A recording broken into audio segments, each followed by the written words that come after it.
Olá, meus queridos amigos e amigas de todo o Brasil, como é que vocês estão? No bloco anterior falamos um pouco sobre os termos ligados ao nome e agora vamos discutir um assunto muito importante para a gramática da língua portuguesa, que é pontuação. Tudo bem?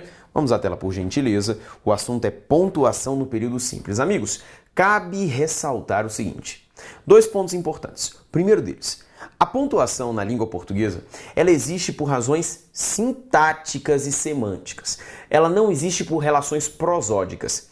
Em outras palavras, eu quero dizer o seguinte, que a pontuação ela não existe porque você respira, tudo bem? Aquela análise antiga e velha, na verdade, de que com uma vírgula eu respiro, com ponto e vírgula eu suspiro, com um ponto final quase tem uma apneia. Claro que não.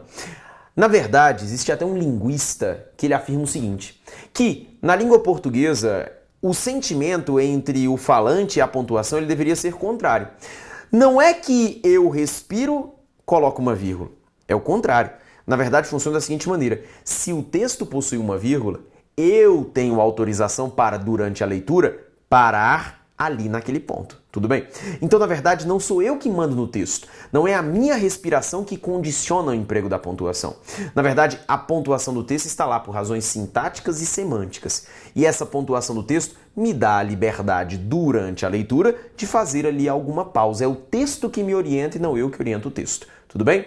Por isso, pessoal, eu já te adianto que, para dominarmos perfeitamente a pontuação da língua portuguesa, é necessário, é importante, é fundamental que nós possamos ter previsão e clara ideia das análises sintáticas do português, pois é por meio delas que nós vamos estudar a pontuação, tudo bem? Vamos à tela por gentileza. Meus amigos, a pontuação ela é empregada em três contextos, no contexto sintático, no contexto semântico e no contexto estilístico. A principal finalidade da pontuação na língua portuguesa, meus amigos, chama-se clareza. A clareza do texto escrito, ela é condicionada às pontuações. Até porque nós sabemos que o português ele só possui uma ordem canônica, preferencial, não obrigatória. Ou seja, o português ele prefere se organizar em sujeito, verbo e complemento. Mas isso não significa de que a obrigatoriedade do texto é ser sujeito, verbo e complemento. Nós deslocamos e movimentamos demais expressões ao longo do texto. E além disso, nós temos diversas análises sintáticas que estão longe de ser só sujeito, só verbo e só complemento. Por esse motivo, existe a pontuação. A pontuação ela existe para dar clareza. Pois quando eu falo com alguém, eu tenho diversos recursos para conferir clareza ao texto oral. Minha gesticulação, minha entonação, a minha movimentação, o meu gestual, o corpo, ele complementa a fala. Agora, o texto escrito ele não tem toda essa complementação. E é por isso que a pontuação existe, para tornar o texto claro, independentemente de haver alguém falando, entonando ou gesticulando. Tudo bem? A pontuação ela é apreciada em três contextos. No contexto sintático, diz respeito às classificações gramaticais. No contexto semântico, diz respeito ao sentido do texto. E no contexto estilístico, que revela o estilo de quem escreve. Para o contexto estilístico, eu quero fazer um comentário para vocês. Eu sei que em casa, talvez, você já tenha lido ou ouvido falar em José Saramago, um escritor em língua portuguesa, todavia ele é português de Portugal, tudo bem? José Saramago fez obras incríveis, não é verdade? Intermitências da Morte, Paixão segundo Jesus Cristo, Ensaio sobre a Cegueira, são três obras famosíssimas deste grandiosíssimo escritor. E meus amigos, José Saramago ele tinha um estilo na sua escrita. José Saramago simplesmente não pontuava ao redigir os seus textos. Ele redigia, deixava de pontuar, pois o estilo dele era mostrar que, mesmo não pontuando, aquele texto é claro. Tudo bem? Só que é aí que entra um detalhe, meus amigos. É o estilo de Saramago. Para que ele consiga escrever com esse estilo, ele precisa tomar outros cuidados ao longo do texto para que ele se torne claro e compreensivo a quem o lê. Se você, por acaso, quiser adotar uma veia de Saramago nas suas redações em provas de concurso público, eu te falo que você vai se dar muito mal, pois esse é o estilo literário de Saramago. Estilo, pessoal, revela como cada um escreve. E o estilo, ele nem sempre segue os padrões gramaticais. Tanto é que desses três contextos, sintático, semântico e estilístico, um deles fica de fora das nossas análises gramaticais, que é o contexto estilístico. Na verdade, meus amigos, o que ocorre é o seguinte: a pontuação estilística ela existe? Existe. Ela vai aparecer em textos em provas de concurso público? Vai também. Só que o que se observa nas provas de concurso público é o seguinte: muitas vezes, determinado autor escreve com um estilo, Só que a banca sugere que você desfaça o estilo e retorne ao padrão gramatical. Ou seja, o que a banca quer é que você faça o seguinte: você pegue o estilo e retorne às relações sintáticas ou retorne às relações semânticas. O estilo ele não vai ser apreciado para nós em provas de concurso público enquanto condição de relação textual.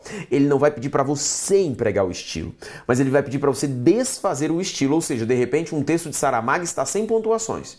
Eu poderia inserir uma vírgula e tornar esse texto gramatical? Ou então eu poderia inserir um ponto final e tornar esse texto gramatical? É isso que vai ser apreciado. Portanto, o que nos interessa com grande proficuidade é o contexto sintático e o contexto semântico. Tudo bem? O ponto de partida, pessoal, para qualquer análise gramatical é você se lembrar disso aqui, ó, da ordem direta da oração. Sujeito, verbo, complemento e adjuntos adverbiais. Porque nós já sabemos de antemão o seguinte: entre sujeito e verbo nunca pode haver vírgula. Entre verbo e complemento também não pode haver vírgula. E meus amigos, deixa eu melhorar isso aqui. Entre verbo e complemento não pode haver vírgula. E pessoal, entre o complemento e o adjunto adverbial na sua posição original, a inserção de uma vírgula é permitida. Só que coloco com esses parênteses porque a inserção dessa vírgula é uma inserção facultativa. Tudo bem? É uma inserção facultativa. Ou seja, veja comigo aqui, por favor. Os policiais federais levaram a prova do crime ao delegado ontem. Veja só comigo, gente. O verbo aqui é o verbo levar. Quem levou a prova do crime ao delegado ontem são os policiais federais. Esse aqui é o meu sujeito. Quem leva, leva algo. Levou a prova do crime. E leva alguém, levou ao delegado. Objeto direto e objeto indireto, respectivamente. Tudo bem? Aqui eu já vou te adiantar uma coisa. Não pode haver vírgula entre federais e levaram. Não pode haver vírgula entre levaram e a prova. E não pode haver crime entre o crime e ao delegado. Tudo bem? Não pode haver, pois é a relação sujeito, verbo e complemento que está estabelecida. Também reitero, pessoal, que você de maneira alguma, por gentileza, colocaria uma vírgula aqui depois de policiais, né? Os policiais, vírgula, federais. Não. Você não colocaria uma vírgula também aqui, ó. A prova, vírgula, do crime. Por quê? Imagine comigo. Se eu não posso separar o sujeito do verbo por vírgula, imagine separar o sujeito do próprio sujeito.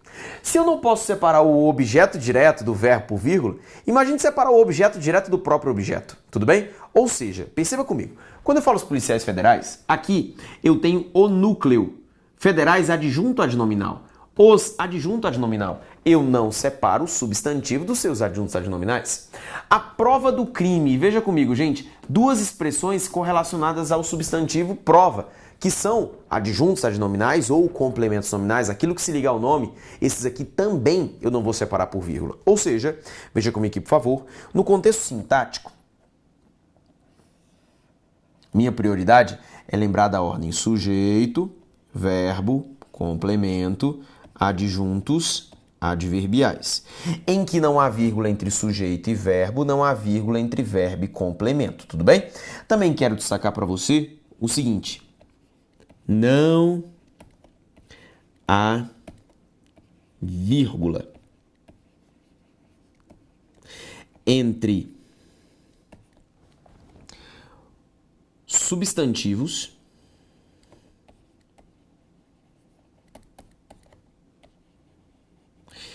e seus adjuntos barra complementos. Tá certo? Isso aqui não pode ocorrer, isso aqui não pode haver, tá certo? Então vamos voltar aqui na frente. Eu sei do seguinte: os policiais federais levaram a prova do crime ao delegado, até aí não tem nada de vírgula, mas eu quero que você olhe para este ontem. Este ontem, pessoal, ele refere-se ao verbo levaram, é quando o ato de levar foi praticado. Portanto, o adjunto adverbial. Esse adjunto adverbial, gente, ele está em posição canônica, na posição original dele. Ou seja, segundo a gramática da língua portuguesa, uma vírgula poderia ser inserida aqui, mas cabe ressaltar que essa vírgula tem emprego facultativo. Tudo bem? Só que, pessoal, eu gostaria que você observasse o seguinte para mim nessa frase. Quando eu falo, os policiais federais levaram a prova do crime ao delegado ontem, faça o seguinte: Pegue para mim essa expressão, os policiais federais, e desloquem para o fim da sentença. Ficaria assim, ó.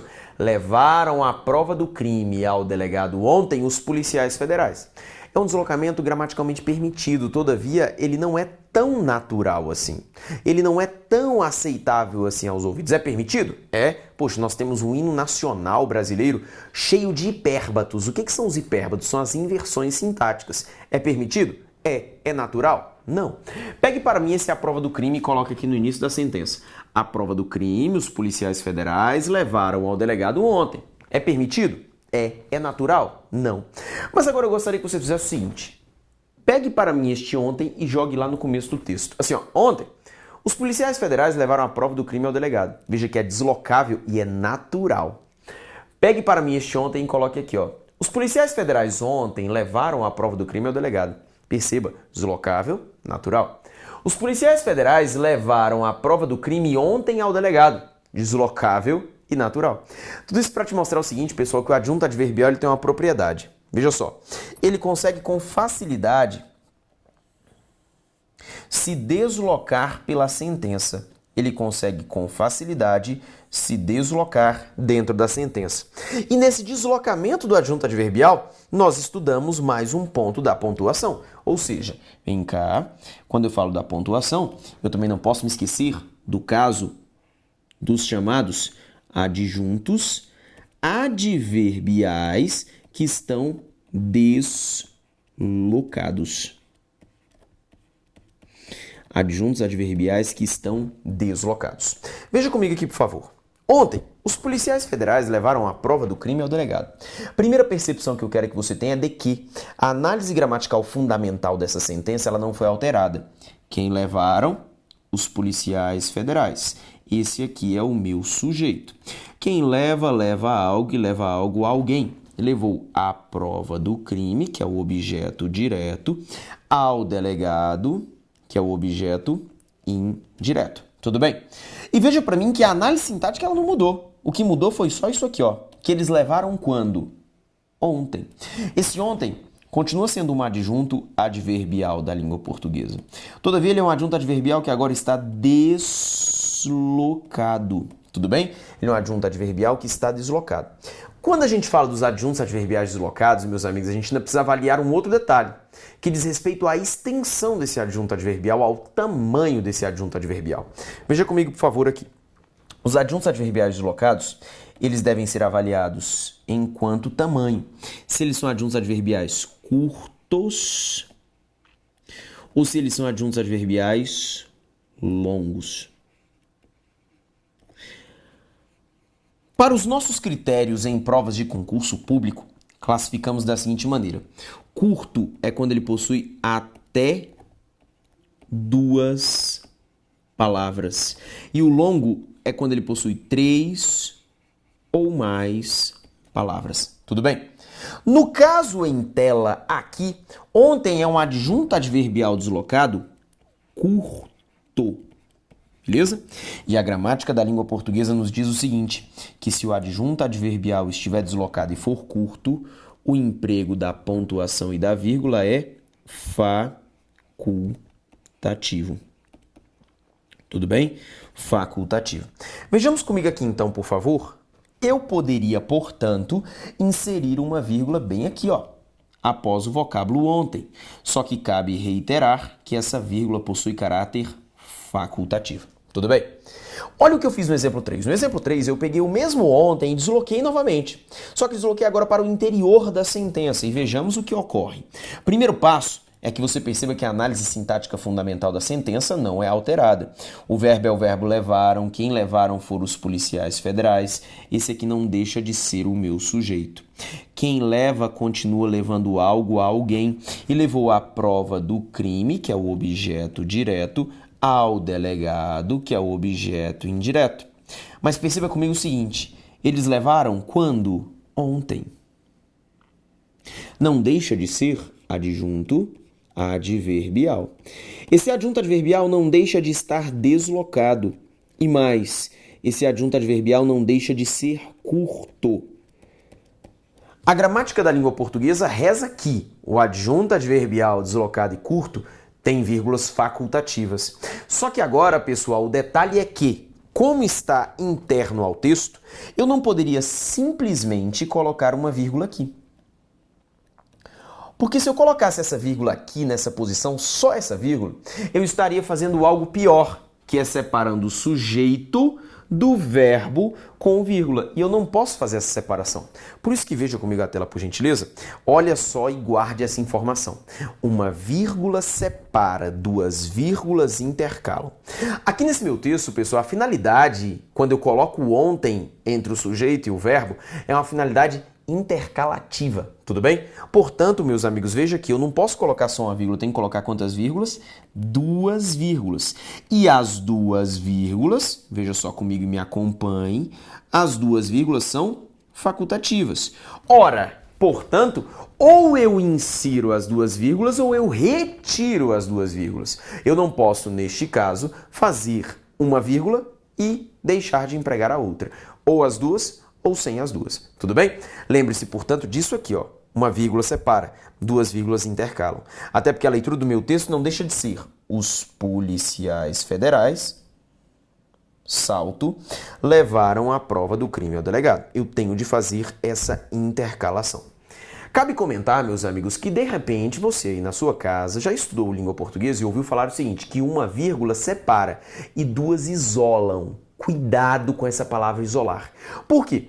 Várias bancas de concurso público consideram que uma vírgula isola, duas vírgulas isolam também. E eu já vi muitos candidatos que tentaram marcar uma questão como errada pelo vocábulo isolar. Eles simplesmente olharam assim, poxa, professor, ele só empregou uma vírgula e uma vírgula separa, uma vírgula não isola. Mentira. Deixa eu te falar. Bancas de concurso público consideram o seguinte, uma vírgula isola, duas vírgulas também.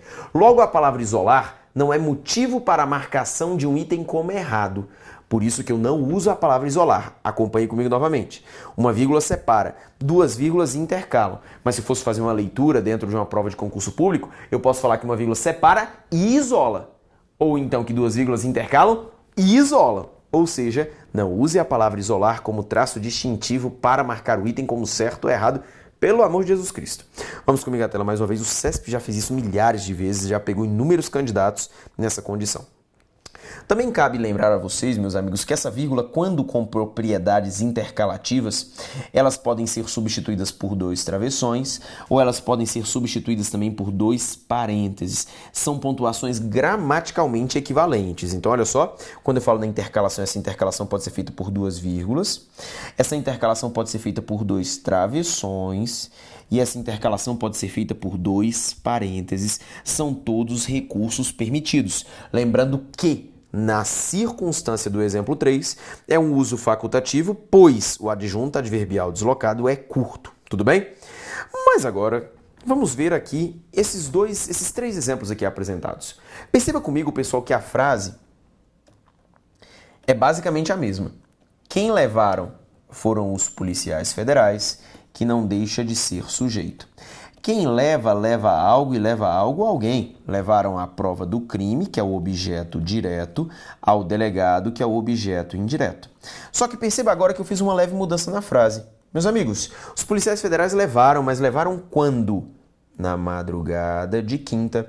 Ou seja, adjunto adverbial. Só que esse adjunto adverbial ele está na posição original dele. Se ele está na posição original dele, ele não está deslocado, uma vírgula poderia ser inserida aqui e essa vírgula tem valor facultativo, tudo bem? Ela é opcional. Só que de maneira semelhante, pessoal, por ser adjunto adverbial, ele tem aquela propriedade flutuante. Melhor dizendo, ele consegue se deslocar com facilidade. E nesse deslocamento falaremos um pouco mais de pontuação. Olha só, na madrugada de quinta, os policiais federais levaram a prova do crime ao delegado. O verbo é o verbo levaram. Quem levaram foram os policiais federais e esse aqui é o meu sujeito. Quem leva, leva algo a alguém e levou a prova do crime, objeto direto, ao delegado, objeto indireto. Tudo bem? Só que levaram, e levaram quando, meus amigos? Levaram na madrugada de quinta. Portanto, o adjunto adverbial. Esse meu adjunto adverbial, pessoal, ele não está na posição original dele. Ele está deslocado. Só que agora ele apresenta 4 vocábulos. Logo, ele é um adjunto adverbial deslocado e longo.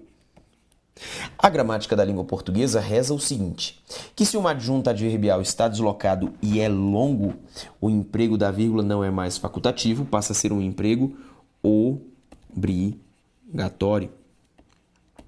Tudo bem? Obrigatório. Logo, nesse meu trecho aqui apresentado, se por acaso o adjunto adverbial está deslocado, o emprego da vírgula aqui, ó, ele é longo. Ele é um emprego o quê, por favor? Obrigatório. Tudo bem? Obrigatório. E veja só que eu pratiquei um outro deslocamento para você. Só que agora, em vez de praticar para o início da sentença, eu joguei no meio da sentença. Então aprecie comigo, por favor. Perceba que quem levaram não deixaram de ser os policiais federais. Olha onde eu vim buscar o meu sujeito, provando que existe uma expressão intercalada. Quem leva, leva algo a alguém. Levaram a prova do crime, objeto direto, ao delegado, objeto indireto. Tudo bem? E veja que o ato de levar foi praticado, segundo o meu texto, quando? Na madrugada de quinta, que é o meu adjunto adverbial. Esse meu adjunto adverbial não está na posição dele, ele está deslocado. E mais, esse adjunto adverbial deslocado ele é de longa extensão, vide o fato de que ele apresenta 3 ou mais palavras. A gramática da língua portuguesa diz que o emprego da vírgula é obrigatório, mas calma! Se eu coloco só uma vírgula aqui, pessoal, lembre-se, uma vírgula separa. E olha quem ela está separando, o sujeito do verbo, coisa que a gramática não permite. Eu não posso separar o sujeito do verbo por vírgula. Por isso que agora não é uma condição de se empregar uma vírgula, mas sim 2 vírgulas, uma antes e outra depois, com a seguinte diferença: ambas são obrigatórias. Ambas as vírgulas são obrigatórias. E eu tenho de empregar as duas. E cabe ressaltar que, como há uma finalidade intercalativa, essas 2 vírgulas podem ser substituídas por 2 travessões, essas 2 vírgulas podem ser substituídas por 2 parênteses. Isso é gramaticalmente equivalente. Agora, eu sei que, estilisticamente, numa estrutura como essa, prefere-se empregar as vírgulas e não os travessões e não os parênteses. Normalmente deixa-se essas pontuações para outras circunstâncias gramaticais. Elas são deixadas para outras circunstâncias gramaticais. Todavia, é gramaticalmente equivalente, 2 vírgulas, 2 travessões ou 2 parênteses. Cabe ressaltar também, pessoal, que quando você emprega travessão, o travessão ele precisa ser maior que o hífen, tudo bem? O travessão, ó, vou colocar aqui para você, isso é um travessão. E o de baixo é um hífen.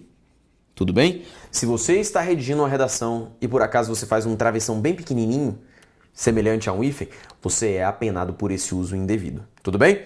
Vamos à tela, portanto, meus amigos, e perceba, até o presente momento, falamos o seguinte: do aspecto sintático, não há vírgula na relação sujeito, verbo, complemento, eu posso ter facultativamente uma vírgula entre o complemento e o adjunto adverbial. Também coloquei para você que não há vírgula entre os substantivos e seus adjuntos e complementos, tudo bem? Aquilo que estudamos, os termos ligados ao nome, que são as estruturas internas ao trecho sujeito, complemento, tudo bem? E, meus amigos, estávamos falando agora dos adjuntos adverbiais deslocados, tão cobrados em prova. Quando se desloca, eu tenho de avaliar se é curto ou se é longo. Curto, até 2 palavras, longo, 3 ou mais palavras. Quando curto, o emprego da vírgula é facultativo, quando longo, o emprego da vírgula passa a ser obrigatório. E cabe salientar ainda que uma vírgula separa, 2 vírgulas intercalam. Então você tem de entender o texto para saber se ali é uma ocorrência de uma intercalação ou se é uma ocorrência de uma separação. Adendo, a palavra isolar não é traço distintivo para erro, pois, para as bancas, uma vírgula apenas isola, 2 vírgulas também isolam. Tudo bem? Dessa maneira, pessoal, eu mostro para vocês esse início da pontuação da língua portuguesa. Falaremos muito mais nos blocos subsequentes. Continue conosco. Até daqui a pouco.